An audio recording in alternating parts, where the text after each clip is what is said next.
Calamaria Salutations everyone! Squid here, bringing you another video for the YCL Season 2, and this one is the clean sweep for the rounds 1 and 2 of the playoffs. And in this video we're gonna review the matches. I'm gonna review them through a thorough lens, and there won't be any pick'ems at the end of the video because I don't want to unwillingly reveal something to one of the coaches from the future matches, and that just serves to spice up the matches a little bit because these coaches are all phenomenal at this point, so no ideas given, it's all merit of the coaches. So without further ado, let's do it. The first match that we're actually gonna see is a match from the Shield division. The Cerulean City Mewtwo versus the Sydney Six meant that the Australian showdown was real once again, and the match actually started up pretty slowly. Miltank on one side, Celebi on the other, and they were just trading Giga Drains, Psychics and from one side, and Seismic Tosses from another one, and a T-Wave also. That struck me as a little bit strange. There was no reason for these two coaches to be stalling out the turns at the beginning of the match. I think that there was actually a pretty good switch into the Seismic Toss from the Miltank, which actually would have been the Vaporeon. So Vaporeon could switch in from the Seismic Toss, Wish, eventually Protect if it was needed, and it was back at full. No stress needed about that.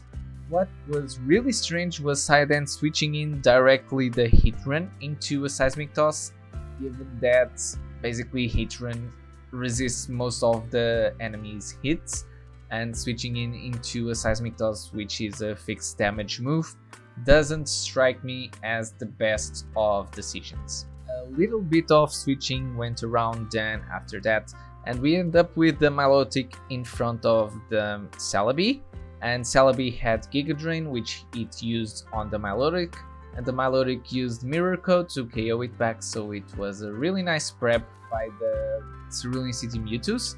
After the Celebi went down, the Nivern came in, and the Nivern clicked Draco Meteor to KO the Milotic. I agree with that play. I think it really was the play to make that turn, but that opened a window of opportunity for Harry to switch in his Mew, and Mew was a Dragon Dancing set this week. Physical, of course, Zen Headbutt, Leech Life, and the last move was Earthquake to hit that Heatran. Mew set up one Dragon Dance with the U-turn going off from the Nivern into the Heatran, and when the Heatran was on the field, Sidon clicked Protect. Harry was fully expecting the Protect from Sidon and decided to click another time for the Dragon Dance, putting the Mew at +2/+2. When the Mew was at +2/+2, there was nothing. There was a tiny bit of hope that Sidon could have clinked to, which I will mention at the end. But the thing is, if you look at the match from Sidon's perspective, we could clearly see that he gave up on the match immediately when the Mew was at +2 attack. He could have went into the Vaporeon and tried to fish for a burn. That would actually be a pretty good play, and later in the end of the match we actually discovered that if he did that play, the Vaporeon would actually burn the Mew, so that was really funny to see. Sidon went into the Tapu Lele after the Heatran, and when the Tapu Lele hit the Shadow Ball, we actually see how amazing Luke Harry's prep was actually, because he had the Kazip Berry to survive the Tapu Lele, which he knew he couldn't one-hit KO even with the Leech Life, so Leech Life recovered the HP that he had lost, and with the Kazip Berry he always survived the Shadow Ball hit. So from that point onwards, it was just you cleaning up the rest of the enemy team, and this was actually a pretty fast match, and good job to the Cerulean City Mewtwo for advancing to the second round of the playoffs. The second game that we're gonna talk about is actually a game that also doesn't have that much to talk about, because it was a really fast-paced game with coaches trading off Pokemon left and right, and the arrival of the late game was actually pretty quick, with few turns on the battle. And that battle is actually the Nashville Nido-Kings versus the Hellblaze Volcaronas. Lucas came into this match with the higher seed, and that Entei as a lead when the enemy has 2 water types is ballsy, but at the same time, Braves kind of has the tendency to lead with the Calamaria, so I can understand that lead, and I think it's actually a good counter lead for what the opponent brings often. The Entei was in front of the Calamaria, it clicks Sacred Fire and Sacred Fire misses.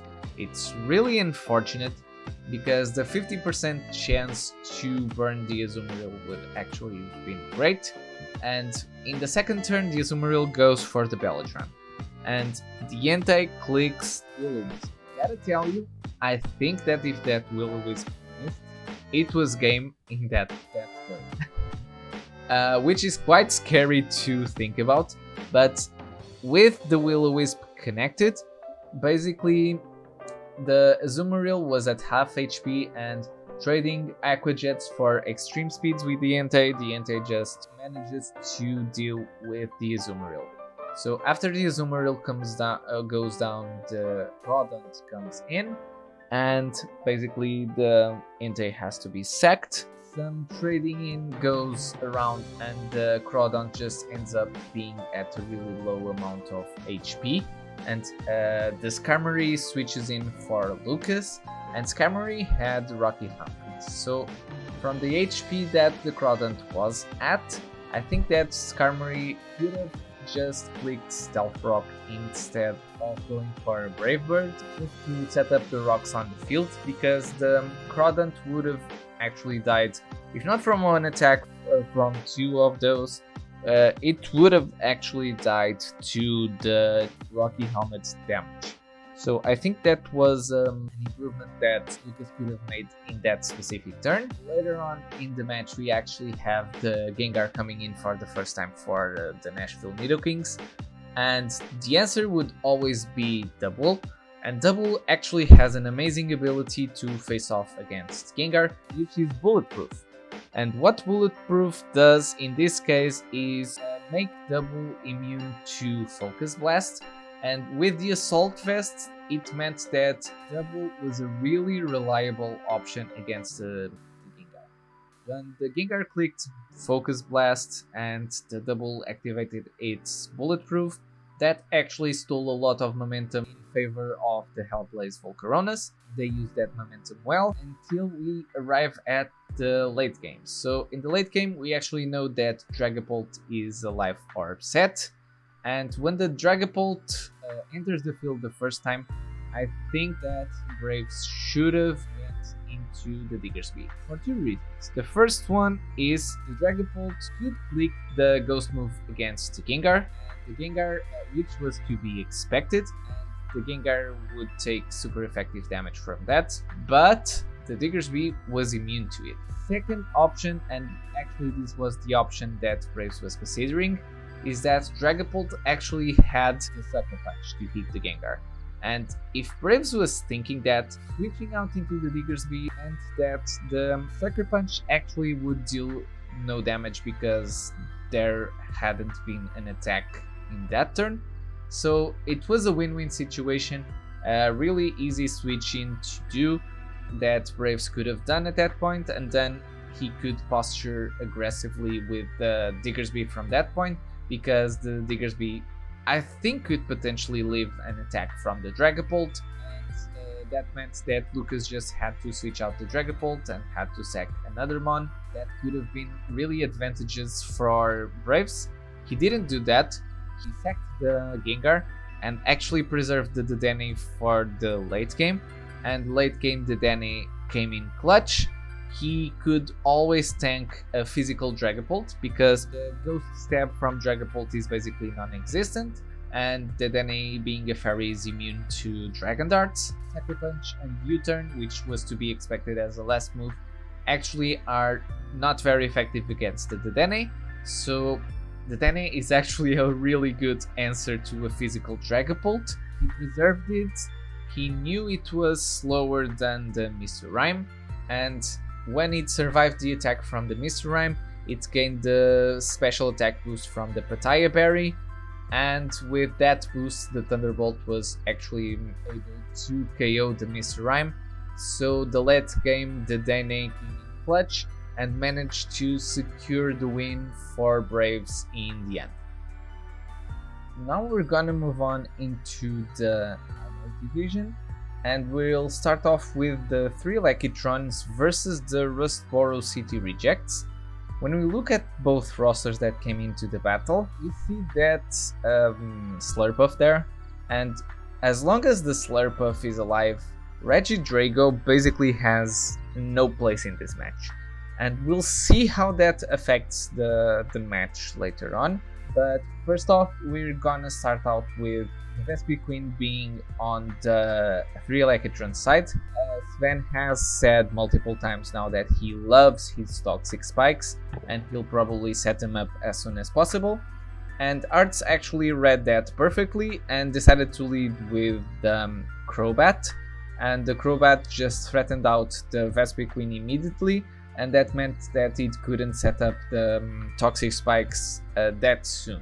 Next up we see the Sliggoo being the switch in, coming in next, and it had an Infestation set that was designed, it was max special defense, and I saw that Arts designed that mon to face off against the Landorus Incarnate, that's why it had the Ice Beam.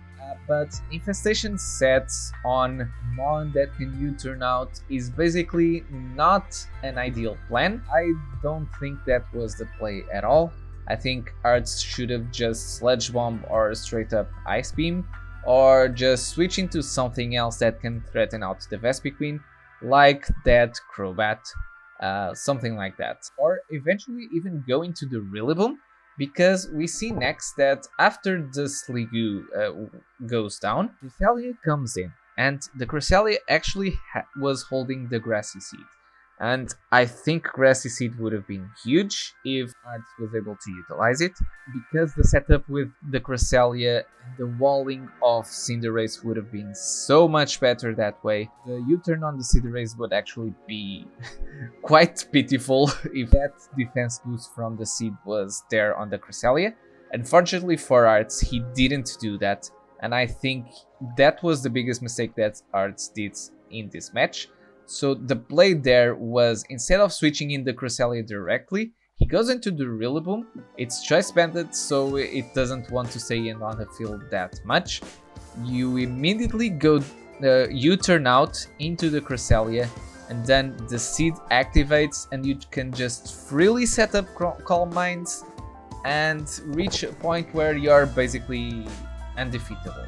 Fortunately for Arts, he didn't do that, and that meant that Arts couldn't resist the attacks from the Cinderace as well. So the Cinderace came in, clicked U-turn, out, came in once again, clicked U-turn, I believe, a second time, or if not, he just clicked the Sucker Punch, and I think Arts should have read that and just go Moonblast. Honestly, I think that was also a misplay. Could have expected the U-turn once again, and I can give him the benefit of the doubt, but in the case that Ben actually goes for the Sucker Punch, since the Cresselia was quite cheap, there was a possibility that he would try that. Moonblast would actually be better. It's neutral on Bug type, it's super effective on Dark type, and at the same time, Arts was at +2 with the Cresselia, I think. Also, another thing that I want to mention about the Cresselia setup is actually the fishing for poisons from Sven. Sludge Bomb is a 30% poison chance. It's the same as a Skull Burn chance. So I think that strategy is a reasonable one. Could have backfired if the poisons were slow to come in. It could mean that the Cresselia could set up like 5, 6 Calm Minds, at that point, boy, would that Cresselia be scary. But the poison chip actually helped a good amount, and at the end of the day, Sven manages to deal with it, and when Sven deals with the Cresselia, it means two things. One, Art doesn't have that many threats available. The Crobat is tanked by the Slowbro. The Rillaboom is potentially walled by the Como. And the Regidrago was quite walled by the Slurpuff.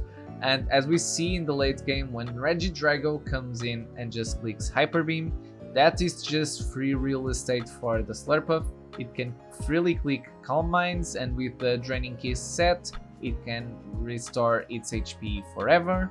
Another thing that I found strange was actually the weakness policy on the Cofagrigus. Cofagrigus doesn't strike me as a really offensive mon, so having weakness policy in it at the same time with the Hex proc that has to proc off of status from the enemy. So you basically have to spend the turn to burn the enemy so you can hex the enemy to do the maximum amount of damage.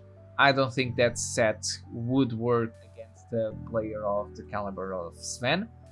And ultimately, I think there were some mistakes in the execution of the Cresselia by Arts, and that meant that Sven actually could capitalize on those mistakes to take down the Cresselia. Even though the Cresselia did a good job, it wasn't good enough. So congratulations to Sven. He played better than the opponent by a small margin, gotta say. And so I think he definitely deserves to go into the next round of the playoffs. So the next match that we're gonna look at is actually the last match of the round 1 of the playoffs. It's the Trash Town Thieves against Cherryman Cake. Both of the rosters are seen on the screen right now, and I gotta say I'm not a fan of the Persian for 2 reasons that I will list after the battle is said and done. But in the beginning of the battle, we actually see the Bishmi leading with the Persian and Cherry leading with the Archeops, and there's an immediate switching into the Ferrothorn because the fake out was to be expected from the Persian. And Ferrothorn then just goes ham because it had Power Herb to shake off one taunt from the enemy team. Bishmi had double taunt, but that couldn't stop the rocks from being set up turn 2. And at the same time, the Ferrothorn just pressed Body Press on the Persian, and the Persian was gone instantly. Body Press also was a really nice bring against the Corviknight because it could chip it, and Corviknight to chip back the Ferrothorn also retrieved chip himself. So it was a win-win situation at that point. And basically the best way for Bishmi to deal with the Ferrothorn would have been the Executor with the Flamethrower. I think he could have made a pivot of some sorts, but at the same time the only pivot he had was the Volt Switch on the Lantern, so I don't know. But at one point further up in the battle, Bishmi ends up with Lantern on the field after some switching around because he switched the Lantern on the Victini, which was choice banded, by the way. And the thing is, when Lantern comes in, Bishmi makes a double. And if the Lantern comes in and he's expecting a switch from the opposing side, he has to expect the Jolteon, because the Jolteon is the best way to answer the Lantern. And Bishmi just decides to go into the Boltund quite randomly, when I think that if he analyzed the situation with a little bit more time, he could have understand that the best switching would actually be the Jolteon, and that way he just goes freely into the Executor, and Executor is such a good wall breaker that it could have clicked either Draco Meteor or outright Flamethrower just to KO the Ferrothorn, whatever Bishmi felt like doing, because it would probably be okay. Later on in the battle, we discover that the Jolteon is actually a defensive build with the Wish Pass. I agree with that set, it functioned perfectly for the 6 mons that Bishmi brought, mainly because Bishmi only had ground coverage on the Darmanitan, and the Darmanitan wouldn't come in that freely during the match, so especially because the rocks were there to potentially stop it from switching in. So good choice for Cherry, and it paid off big time, as we'll see in the rest of the match.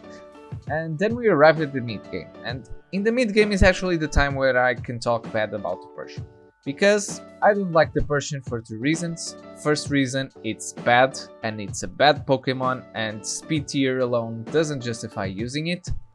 Second of all, Bishmi didn't have rocks for this match, and by not having rocks in this match, the Victini could just come in freely anytime that Cherry wanted, and we can see in the mid game that Bishmi actually has no answer whatsoever for the Victini just U-turning out and doing heap tons of damage to whatever is in front of him. The Corviknight wouldn't switch in directly on it, fearing the fire move, so every time that Victini came in, Cherry just had to click the U-turn, and it paid off big time. And Bishmi had no answer for that, and that's why rocks should have been there. Rhyperior would have been a key member just to set up the rocks. If Rhyperior did anything else but still set up the rocks in this match, I would have been really okay with it, because Victini just proved a nuisance for Bishmi to deal with. Later on, we arrive at another crossroads, where the Lantern is in front of the Jolteon, is in front of the Druddigon. The Druddigon decides to click rest, and after the Druddigon clicks rest, Bishmi can make a case for not going Darman, which I agree. But the Lantern had just arrived on the field, which meant that Cherry would most certainly switch in the Jolteon. And if that happens, then Bishmi was free to go into the Lantern, into the Darmanitan, because the Jolteon wouldn't stay in on the field, being threatened by the Earthquake. And that meant that Bishmi could click safely the Substitute and Belly Drum at that point. Later on, to stop that Darmanitan, we actually see a really beautiful play by Cherry, where he is in with the Archeops to force Bishmi to go for the Ice Punch, and he switches out into the Druddigon, and the chip from the Rocky Helmet and the rough skin from the Druddigon is actually enough to KO the Darmanitan. So a really well thought out plan to deal with a belly drumming Darmanitan. At the same time, Bishmi could have stopped that if he ran Icicle Crash instead of the Ice Punch. I kind of feel Bishmi on that one. When I am with my setup Sweeper, the last thing that I want is for an attack to miss. But at the same time, if it's a sub-belly drum set and the enemy has not one but two enemy mons that damage Pokemon when contact is made, I think there's a really strong case there for running Icicle Crash instead of Ice Punch, because in the long run it probably will be better to save off that chip and just be able to hit stuff really hard and just pray to the gods that you don't miss at that point. And basically, when the Darmanitan went down, Bishmi just didn't have enough gas in the tank, and the three mons that he had left were the Lantern, the Boltund, and the Corviknight, and all of those were weak to the Jolteon, so Jolteon just had to come in and wreck some kids. Basically, that's it. Cherry decided to give some KOs to the Victini. I can agree with that play. Jolteon would have actually been able to 1v3 the rest of Bishmi's team. So this is basically what happened in this match. I think it was the most exciting one of them all, because there was a time where Bishmi with the Darmanitan was feeling like he could come back into the game, but then the brilliant double by Cherry Mancake just sealed the deal at that point. I don't think Bishmi could have won from that point, from that turn onwards. And truth is, I feel like the Philadelphia Melmetal's actually outperformed and outprepped the Trash Town Thieves on this one, so they definitely deserve to move on into the round 2 of the playoffs. This concludes the semi-final matchups. So as for the teams that advanced, it was the Cerulean City Mewtwo versus the Nashville Nidokings, and the 3 Electrons versus the Philadelphia Melmetal. Going into the first match of the round 2 of the playoffs, we have the Cerulean City Mewtwo versus the Nashville Nidokings, which was a very narrow 1-0 victory for Luke Harrison. The match actually started by Luke bringing out the Arcanine, predicting the lead from the Nashville Nidokings being the Shelmet, which wanted to stack up hazards, and the Arcanine was in and was able to trade its life for the Crawdont, and I think that worked in favor of the Mewtwo because that's a really high offensive threat that was gone for the match, whereas the Arcanine was mainly there for the Amoonguss, and since the Amoonguss didn't come to the match, it wasn't as useful as Luke was predicting it to be. Next up, we have the Whimsicott sitting in front of the Shelmet, and boy was that a painful sight to see.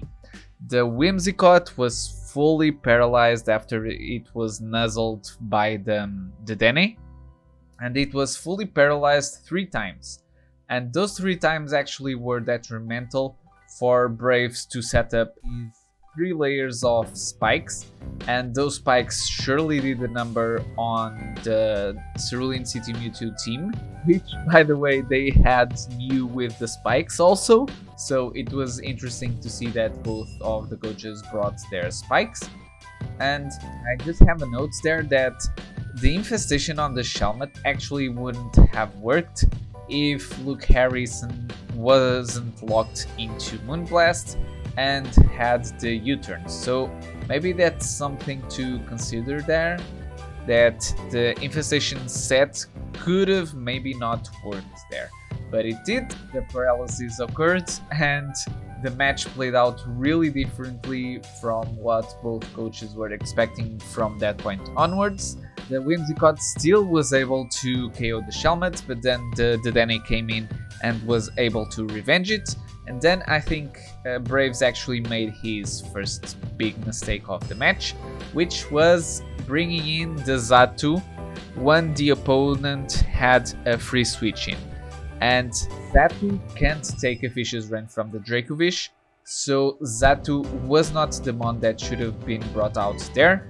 Actually, I think the best bet at that point was the Shelgon, because the Shelgon had the focus sash, so it could always leave one attack from the Dracovish and potentially KO it back. Even if the Milotic came in, you could later switch into the Xatu or into the Dedenne to threaten it out, something like that. I think Xatu was surely not the play, because as we've seen, Rez was just obligated to sack it once the Dracovish came in. So after that, Dracovish was out, the Azumarill clicked Play Rough to chip the Milotic quite a bunch.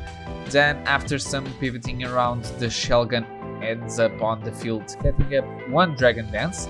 Then the Milotic came in and pressed Haze. After the Haze, the Milotic was actually faster than the Shelgon. And I think that's a second mistake that Braves did preparation-wise, because I made the calcs, and if the Milotic had no speed, or potentially had no speed, like it did in this match, 252 EV on speed from an Adamant Shelgon, Adamant mind you, not Jolly, could have actually outsped the Milotic without any speed boosts. And I think that should have been the spread from the Shelgon, because since it had the focus sash, it could always leave a hit from the Dracovish from full. So there was absolutely no reason to not run the 252 speed on the Shelgon, especially since in the previous encounter from these two coaches, The Melodic was pivotal in stopping the Dragon Dancing Shellgun, so that's something that Braves should have considered and actually brought to the match, in my opinion. From some pivoting around and some Dragon Dancing around, the Shellgun actually did manage to KO the Melodic, maybe from an oversight of burn damage by Luke Harry. Honestly, it's something that I would have done personally, so I don't fault him for that. And the Muse sits in front of the Shellgun and KOs it with the Ice Beam, but then the Azumarill comes in. I think when the Azumarill comes in, the play for Luke Harry was actually to click the spikes instead of the Ice Beam. My reasoning for that is when you click spikes, you're basically guaranteeing the chip under the Dene, but most importantly, you could then bring the Miltank, and the Miltank could just click an attacking move on the Azumarill and just make sure that the necessary chip was there for the Dracovish to then revenge the Azumarill. And if the Azumarill actually didn't want to take that attack from the Miltank, it was forced to switch out, and then to come back in, he would have to play the Spikes price. So something that should have been done there, but with the nerves on edge from the end of the battle, the adrenaline pumping up, it's sometimes really difficult to obtain the most optimal decision on a given point of the battle, especially in the late game.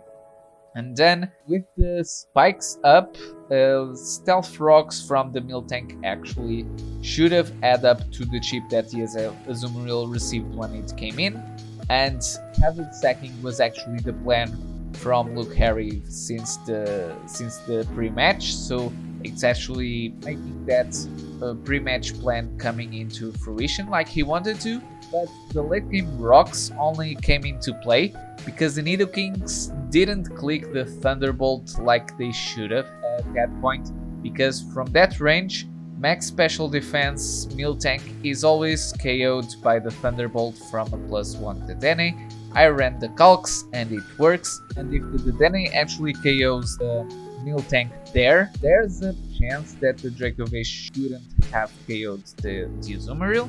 But at that point, the Azumarill was too chipped to function as a Dracovish answer, and the Dracovish was just able to claim the last 2 KOs of the match and then make the Cerulean City Mewtwo advance to the divisional finals. And the last match that we're gonna talk about is the 3 Electrons versus the Philadelphia Melmetals. This was a 3-0 victory for the 3 Electrons, and the match actually starts with a pretty good lead for the 3 Electrons, with the Cinderace in front of the table. And there's an immediate switch out into the Jellicent as Sven clicks U-turn, and Jellicent was Rocky Helmet and was really good to chip down the momentum that Sven actually wants to click throughout the match, so he can do that freely. He has 2 direct pivots, and that puts him at a disadvantage because he can't deal damage with the switches like he wanted to in order to break the fat from the Philadelphia Melmetals team. But the match was really defined by the win condition for Cherry, which was the Clefable with the Cosmic Power. And the Clefable was a huge problem for the 3 Electrons to deal with. And whenever the 3 Electrons switched into the Vespiquen, the Clefable came in and just started clicking Cosmic Power, and the Cinderace threatened it out, and if Sven actually gave one more turn to the Clefable, that would actually have been detrimental for the Clefable to possibly win the match. But nonetheless, Sven, after trying to infestate the Jellicent, he actually sets up the Toxic Spikes, which I think he should have done the first time around, because I don't think Cherry would stay in with the Jellicent at that point. And then further down the line, the Claydol is actually the first KO of the match, being traded for Cherry setting up the rocks. And there was a peculiar moment where Sven actually clicks the knockoff with the Seismitoad, and Cherry switches out into the Ferrothorn, and the Ferrothorn wasn't actually holding an item, so that was really fun to see. Good knockoff switching, possibly against the Lando. I think it was the most expected knockoff that he could switch into. And then the Lando was actually quite crucial in beating that same Ferrothorn, because with the Earth Power it managed to 3-hit KO it, and that was huge for Sven to free up his Slowbro from Galar to actually put in a lot of work, especially in the late game. With some more pivoting around, we end up in a situation where the Clefable is in front of the Slowbro Galar. But first, I want to talk about Double Rocks Ring from Cherry, which was actually pretty good. Cinderace is a really tough Pokemon for opponents to beat, and with the rocks up always, bringing to rockers makes sure that rocks are pretty much always up. If the Cinderace doesn't have the heavy duty boots, it's gonna be severely dampened, and because Sven had the Choice Band for this match, which came in clutch actually to threaten out the Clefable, that could have been really problematic. So Choice Band that Sven wants to bring doesn't pair up with the heavy duty boots that needs to be set with the Double Rocks from Cherry, and that's actually a really good bring. Cherry managed to set up the rocks with his Radigon for the second time in the match, and then we get into the pivotal moment of the match, and the pivotal moment is actually the Clefable sitting in front of the Queen, I think, and then Sven makes a pivot into the Slowbro from Galar as Clefable sets up one Cosmic Power, and then because Clefable is faster than the Slowbro, it manages to set up another Cosmic Power while the Slowbro goes for Shell Sidearm. Now, the damage that the Slowbro was dealing was around half, and Sven said specifically in his video, we just have to bank on a crit. And I think Sven actually made the correct decision there. Two reasons. One, he has the chance to get the crit, which he did. Second, if the Clefable actually manages to KO the Slowbro, it won't be full health, and because of that it can be revenged by the Cinderace. Whatever the move from Cherry, Sven always has a backup plan up his mind. That was really good to see. In the turn that the crit occurred, I think that Cherry could have done one of two things. The first one, and one that wouldn't have mattered, is set up another Cosmic Power to further lower the damage from the Shell Sidearm. And the second thing he could have done was actually attack that turn. It probably wouldn't KO the Slowbro, but I think it's still the trade that Cherry has to make, because otherwise you're just not gonna run out from that situation. So the crit occurred, the weakness policy Clefable, which was a nice tech actually, was gone, and then we have the Victini coming in, and with the sack of the Cinderace, Sven is able to put the Pikachu on the field, and Pikachu is just able to clean up house. So a really close game despite the score, and Sven actually manages to go into the divisional finals. So that's the matches for the rounds 1 and 2 of the playoffs. The next two games that are going to occur are the 3 Electrons versus the Austin Taurus, and the Immunity Idols versus the Cerulean City Mewtwo. So those two should be two banger battles, and I'm really looking forward to see both of them. So this is it for this video. Hopefully I'll come back with the match review for the semifinals, and I'll see you guys on the next one. Thank you guys for watching. Don't forget to leave a like on the video, subscribe if you haven't already, and I'll see you on the next one. Squid jetting out.